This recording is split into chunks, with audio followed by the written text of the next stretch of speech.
Hello students, my self Najiba Ibrahim and welcome back to my channel e learning accounts and maths. Students, हमने question number 42 तक सारे questions कर लिए थे। आज हमें करना है क्वेश्चन नंबर 43। देखिए क्वेश्चन में लिखा हुआ है from the following balance sheets of Som limited as at 31st March 2018 and 31st March 2017 prepare a cash flow statement. Balance sheet से हमें कैश फ्लो स्टेटमेंट प्रिपेयर करना है। Okay, notes first, share capital, equity share capital and 8% preference share capital.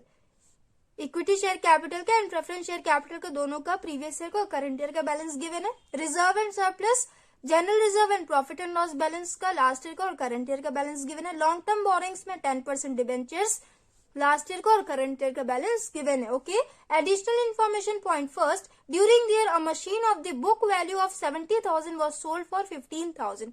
एक machine का book value था 70,000 जिसे company ने 15,000 में बेच दिया। Point second, interim dividend paid on equity share capital 24,000। Equity share holders को कंपनी ने 24,000 इंटरिम डिविडेंड पे किया। ओके, ये था आपका क्वेश्चन। काफी इजी क्वेश्चन है, चलिए इसको सॉल्यूशन करते हैं। सबसे पहले ऑपरेटिंग एक्टिविटी से कैश फ्लो कैलकुलेट करेंगे, तो यहाँ लिखेंगे point A, cash flow from operating activities.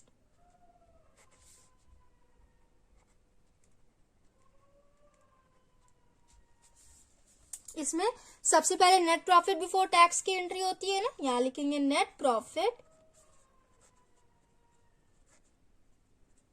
Before tax. So students, net profit before tax calculate करेंगे तो देखिए यहाँ पे नोट्स में लिखा हुआ है reserve and surplus, general reserve and profit and loss balance. Profit and loss balance में देखिए लास्ट ईयर कंपनी को 1,25,000 प्रॉफिट हुआ एंड करंट ईयर में 25,000। करंट ईयर में कम प्रॉफिट हुआ ना, तो इसे सॉल्व करिए। Current year minus previous year, profit and loss balance,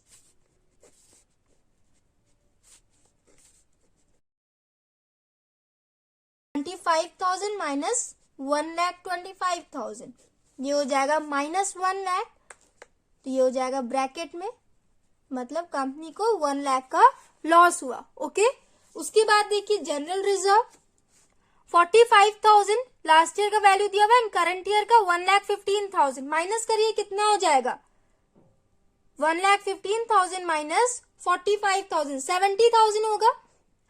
मतलब कंपनी ने प्रॉफिट से निकाल के 70,000 और रिजर्व में ट्रांसफर किया है, तो 70,000 को हम वापस से प्रॉफिट एंड लॉस बैलेंस में ऐड कर लेंगे। यहां लिखेंगे जनरल रिजर्व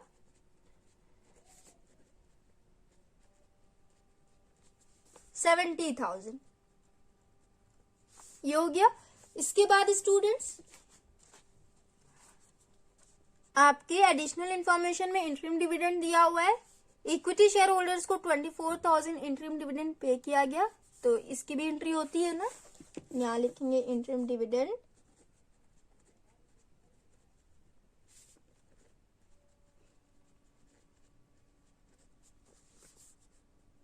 24,000। एंड उसके बाद एक और पॉइंट बहुत ही ध्यान से देखिएगा स्टूडेंट्स, यहाँ पे 8% प्रेफरेंस शेयर कैपिटल गिवन है।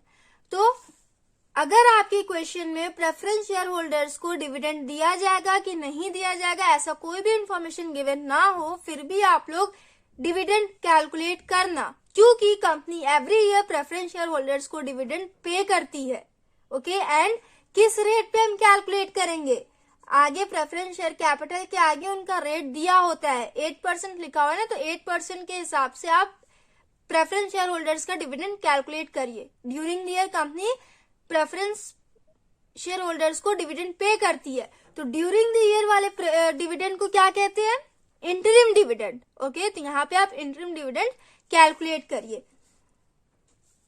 पूरे साल कंपनी के पास कितना प्रेफरेंस शेयर कैपिटल था, 50,000। प्रीवियस ईयर वाले से हमेशा हम कैलकुलेट करते हैं। ओके, क्योंकि ये 75,000 जो है ये ईयर के एंड में हुआ, लास्ट डे को 75,000 बैलेंस शो हो रहा है, क्लोजिंग बैलेंस है ये, तो 75,000 पे कंपनी डिविडेंड नेक्स्ट ईयर पे करेगी। अभी करंट ईयर में कंपनी 50,000 पे डिविडेंड पे करेगी, तो 50,000 इंटू 8 डिवाइडेड बाई 100।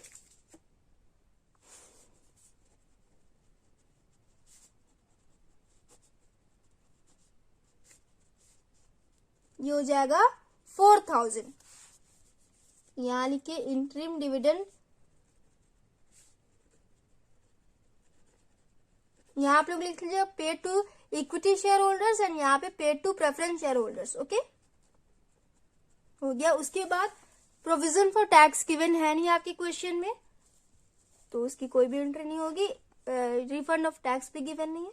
यहाँ आप टोटल कर ले, -1 lakh plus 70,000 plus 24,000 plus 4,000।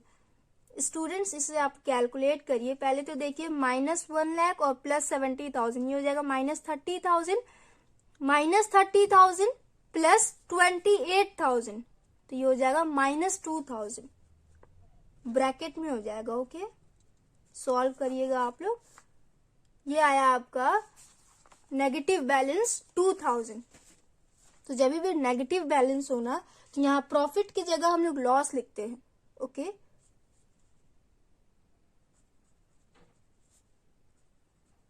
Net loss before tax bracket में हो जाएगा 2000। ये हो गया। उसके बाद नॉन कैश आइटम्स का एडजस्टमेंट करेंगे, तो उसके लिए हम यहाँ लिखेंगे एडजस्टमेंट्स ऑफ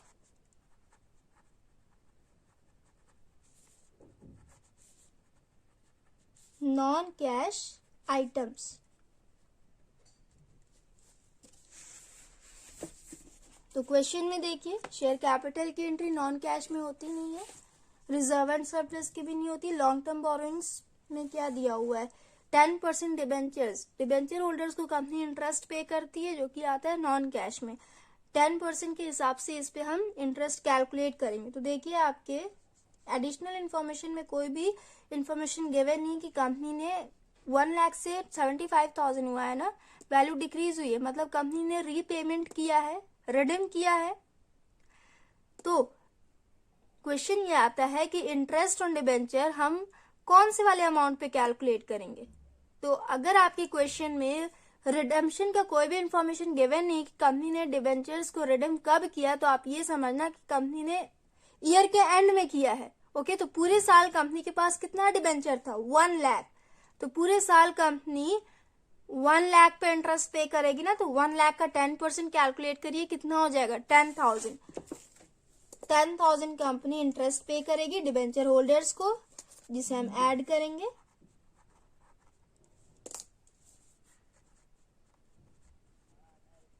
इंटरेस्ट पेड 10,000, ये हो गया। इसके बाद नेक्स्ट पॉइंट देखिए, फिक्स्ड एसेट पे अगर डेप्रिसिएशन लगाओ तो उसकी एंट्री होती है। तो यहां लिखा हुआ है कंपनी ने सेल किया, डेप्रिसिएशन का कोई पॉइंट गिवन नहीं है। चलिए पहले हम ये सेल की एंट्री करने के लिए एसेट अकाउंट बना लेते हैं, उसके बाद हम देखेंगे कंपनी ने सेल किया तो कितना प्रॉफिट हुआ और कितना लॉस हुआ। तो यहाँ लिखेंगे मशीनरी अकाउंट। देखिए स्टूडेंट्स, फिक्स्ड एसेट में ओपनिंग बैलेंस कितना दिया हुआ है, 3 लाख एंड क्लोजिंग बैलेंस 4,50,000। तो यहां लिखेंगे to balance BD 3 lakh by balance CD 4,50,000। उसके बाद देखिए स्टूडेंट्स, यहाँ लिखा हुआ है कंपनी ने 70,000 वाली मशीन को 15,000 में सेल किया है, तो इसकी एंट्री कर लेंगे बाई बैंक, ब्रैकेट में लिख लीजिएगा सेल्स 15,000। ओके, तो अब देखिए 70,000 वाली मशीन को 15,000 में कंपनी ने बेचा है, तो कंपनी को लॉस हुआ है ना, कितने का लॉस हुआ है, 70 माइनस 15, 55,000 का कंपनी को लॉस हुआ है। तो यहां लिखेंगे बाई लॉस ऑन सेल 55,000। हो गया, बस डेप्रिसिएशन की कोई एंट्री होगी नहीं क्योंकि आपके क्वेश्चन में डेप्रिसिएशन गिवन नहीं है। ओके, तो टोटल कर लेंगे 4,50,000 प्लस 55,000 प्लस 15,000, ये हो जाएगा 5,20,000। 5,20,000 माइनस 3 लाख, ये हो जाएगा 2,20,000। यहां लिखेंगे टू बैंक, ब्रैकेट में हो जाएगा परचेज।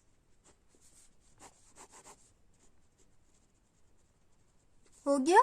देखिए कंपनी ने मशीन सेल किया तो उस पे कंपनी को लॉस हुआ है, तो ये लॉस आ जाएगा नॉन कैश आइटम में। तो यहां लिखेंगे add loss on sale.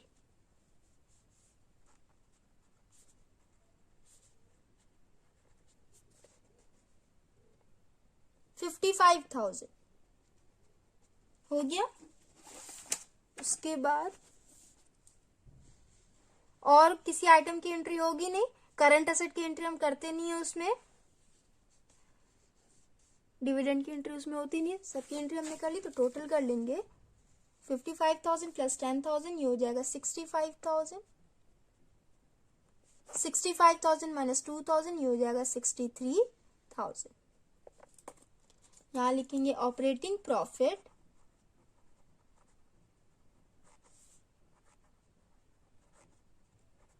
Before working capital changes.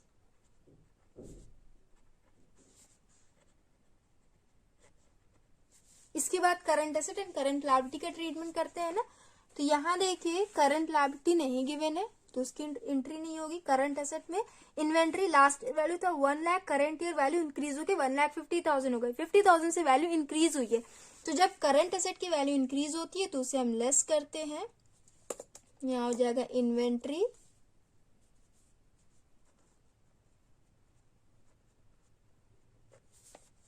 $50,000। इसके बाद trade receivable, last year value तो 75,000, करंट ईयर वैल्यू इंक्रीज होकर 1,25,000 हो गई। 50,000 से वैल्यू इंक्रीज हुई है, तो इसे भी हम लेस करेंगे।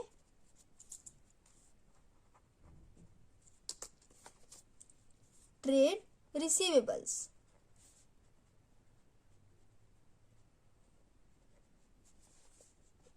$50,000 हो गया। करंट लायबिलिटी गिवन था नहीं, करंट एसेट की एंट्री हमने कर ली। टोटल करेंगे -50,000 माइनस 50,000, ये हो जाएगा ब्रैकेट में 1 लाख माइनस 1 लाख प्लस 63,000, ये हो जाएगा 37,000 माइनस 37,000। ओके, ये आ गया आपका cash use in operating activities 37,000 हो गया ना। तो यहां लिखेंगे cash used in operating activities.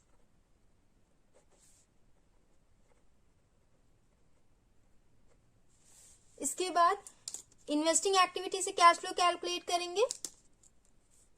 Point B, cash flow from investing activities.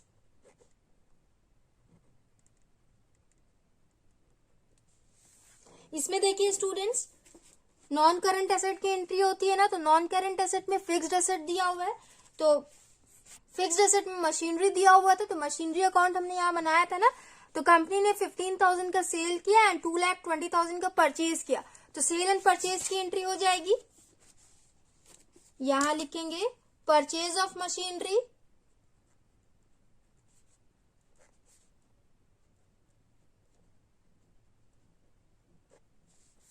$2,20,000 and sale of machinery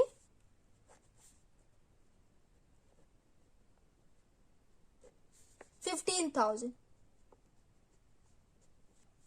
उसके बाद और कोई पॉइंट गिवन नहीं है, तो बस इन दोनों की एंट्री होगी। टोटल करिए -2,20,000 प्लस 15,000, ये हो जाएगा 2,05,000 ब्रैकेट में 2,05,000।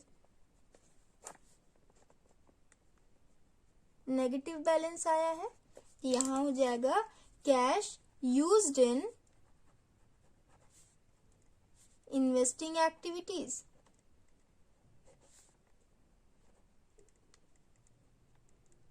हो गया। इसके बाद फाइनेंसिंग एक्टिविटी से कैश फ्लो कैलकुलेट करेंगे। Cash flow from financing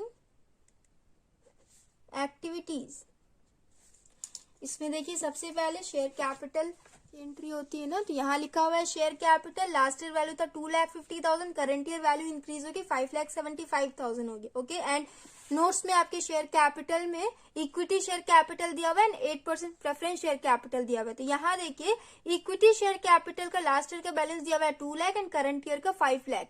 3 lakh से वैल्यू इंक्रीज हुई है, मतलब कंपनी ने और इक्विटी शेयर्स इश्यू किए हैं। तो यहाँ हो जाएगा इश्यू ऑफ इक्विटी शेयर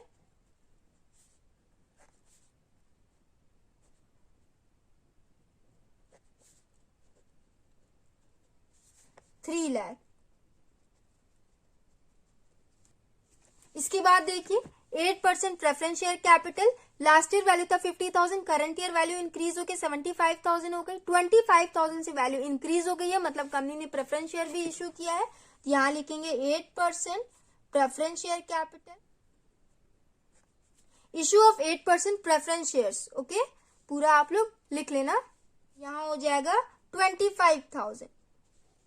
उसके बाद स्टूडेंट्स यहाँ पे एडिशनल इंफॉर्मेशन में कंपनी ने इक्विटी शेयर होल्डर्स को 24,000 डिविडेंड पे किया है ना, तो उसकी एंट्री कर लेंगे।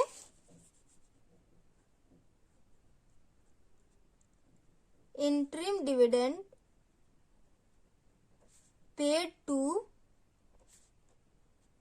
Equity shareholders, okay, 24,000। उसके बाद प्रेफरेंस शेयर होल्डर्स को भी कंपनी 8% के हिसाब से डिविडेंड पे करेगी, वो भी हमने कैलकुलेट किया था। तो यहां लिखेंगे इंटरिम डिविडेंड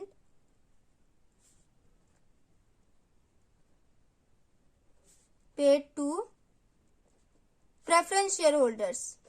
आप लोग पूरा लिख लेना। ओके, ये हो जाएगा 4,000 डिविडेंड पे करेगी कंपनी, तो आउटफ्लो होगा, तो ये हो जाएगा ब्रैकेट में।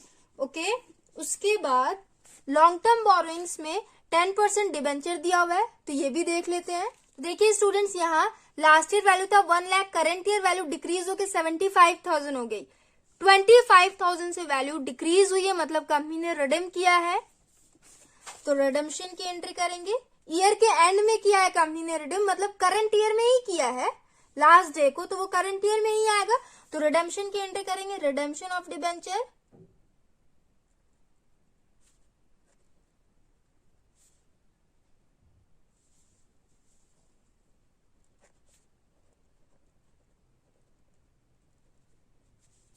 $25,000 ये हो गया। एंड डिबेंचर होल्डर्स को कंपनी ने इंटरेस्ट भी पे किया है, तो इंटरेस्ट पेड की भी एंट्री कर लेंगे। Interest paid to debenture holders, कितना इंटरेस्ट पे किया है कंपनी ने, यहां हमने ऑलरेडी कैलकुलेट कर रखा है 10,000, तो यहां लिखेंगे 10,000 ब्रैकेट में। ओके, हो गया, बस इतनी ही एंट्री होगी। टोटल करिए students, 3 lakh plus 25,000 minus 24,000 minus 4,000 minus 25,000 minus 10,000, इसे सॉल्व करिए, ये हो जाएगा 2,62,000।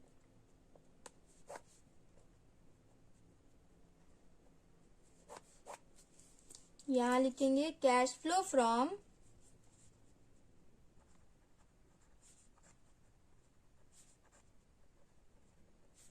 Financing activities.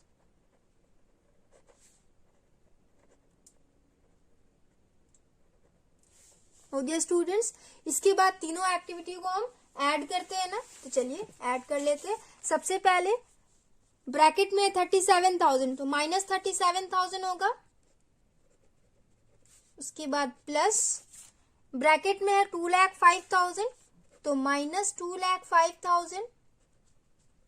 उसके बाद plus 2,62,000 minus 37,000 plus minus minus 2,05,000 plus 2,62,000 हो गया। अब देखिए माइनस माइनस प्लस 2,42,000 प्लस 2,62,000, इसे सॉल्व करिए, ये हो जाएगा 20,000। 20,000 आया प्लस 20,000, तो यहां हो जाएगा नेट इंक्रीज इन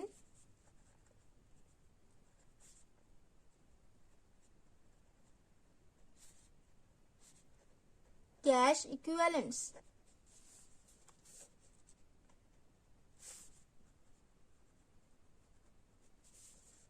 $20,000, इसमें हम ओपनिंग बैलेंस को ऐड करते हैं ना, ऐड कैश इक्विवेलेंट्स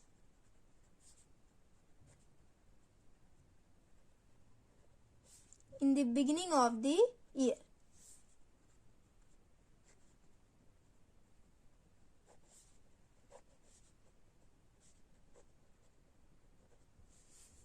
कितना दिया हुआ है चेक करिए 45,000. यहाँ लिखेंगे 45,000. 20,000 प्लस 45,000 ये हो जाएगा 65,000. करंट ईयर का बैलेंस चेक करिए 65,000 आया ना. वेरीफाई हो गया कि हमने सोल्यूशन करेक्ट किया है. आंसर भी चेक कर लीजिए आप लोग. नेट लॉस बिफोर टैक्स 2,000 आया था हमारा भी -2,000. उसके बाद cash use in operating activities 37,000. Cash use in investing activities 2,05,000 and cash from financing activities 2,62,000. So students हमने क्वेश्चन नंबर 43 कंप्लीट कर लिया. नेक्स्ट वीडियो में हम नेक्स्ट क्वेश्चंस करेंगे. So if you like video then please like and comment and do subscribe my channel. Thanks for watching.